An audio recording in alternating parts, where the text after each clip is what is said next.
Koca Musa Pasha was an Ottoman statesman. He served most prominently as Capudan Pasha, Ottoman governor of Egypt, Ottoman governor of Buten Eyalet, and Ottoman governor of Silistra Eyalet. He was also a vizier. Background: Musa Pasha was born into a Bosniak family and attended the Enderun Palace School. As governor of Egypt, Musa Pasha's term as the governor of Egypt was described as brutal and terror-inducing by multiple sources. On the first day of holding Divan, he had a man's head struck off and his property confiscated. Following this with the crucifixion of the son of a local Sharif chief. After handing out the various government officers to his friends and servants and facing the displeasure of the Sanjak Beys, Mustafa Pasha returned the offices to their previous owners and blamed the incident on an aga, confiscating his residence as ostensible punishment.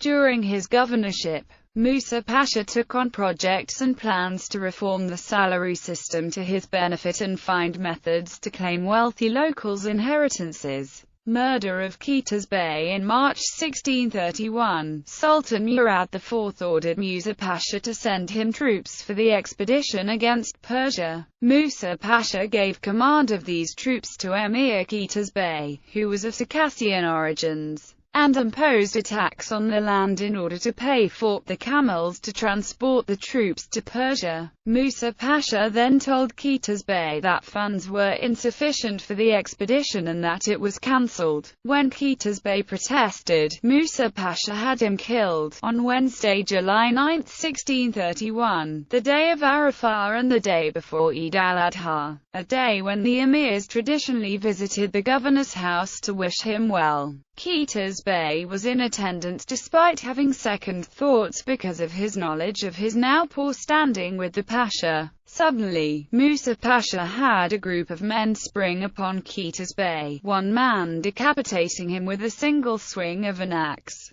while 40 others stabbed his body as the other emirs stood by in horror. Aftermath: after the Sanjak Beys led by Qasim Bey held a funeral for Qituz Bey, they declared to the entire Egypt garrison that whoever would be present at Musa Pasha's Eid feast that day would be punished by death. Meanwhile, Musa Pasha waited for the guests to arrive, but when none did, he walked to the Al-Nazir Muhammad Mosque and prayed the Eid prayers, after which he sat down with the members of his household at the feast, distributing the rest amongst the poor of Cairo. The leaders of the troops met at Qasim Bey's house and went to a local kazaska, employing him as their representative to go to Musa Pasha. The representative asked Musa Pasha on behalf of the troops why he had committed a murder on such a holy day, if there were any orders from the Sultan from Constantinople, and to give up the men who had murdered Qituz Bey to the troops.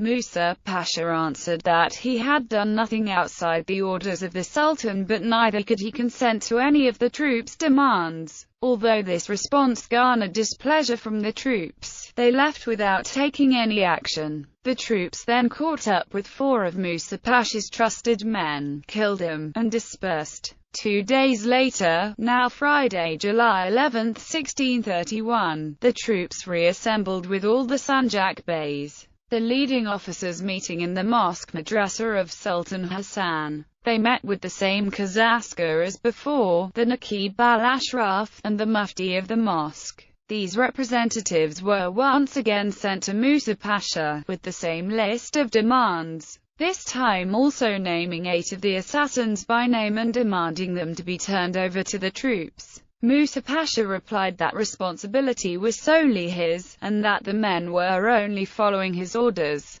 offering to give himself up and allow the soldiers to nominate a Kaymakam in his place. Although the troop leadership was divided on what action to take, with some factions claiming that they did not have the authority to replace the governor while others wishing to simply murder Musa Pasha and kidnap the 8 men. Removal from office. Eventually, the troops came to a consensus and chose to elect an acting governor, the elderly finance minister Hassan Bey. Musa Pasha immediately wrote to Sultan Murad IV to inform him of the effective coup, and the troops did the same. choosing to send a petition of their grievances and justifications for their actions. The soldiers wrote in Turkish while the ulamas sent an Arabic version. Hasan Bey and the emirs demanded a large sum of money from Musa Pasha as restitution for the money he owed to the treasury, to pay for which he sold much of his animals and belongings. The Sultan replied by agreeing with the troops' decision, sending Halil Pasha to take Musa Pasha's place as governor. On September 13, 1631, Halil Pasha's advisor arrived, while Hasan Bey continued to serve as acting governor until October, when Halil Pasha finally arrived. Death. Only 2 years after his appointment as Capudan Pasha of the Ottoman Navy, Musa Pasha died in battle with a Venetian fleet near the Greek island of Euboea in 1645 during the Cretan War. His body was brought to the Üsküdar district of Istanbul and buried there.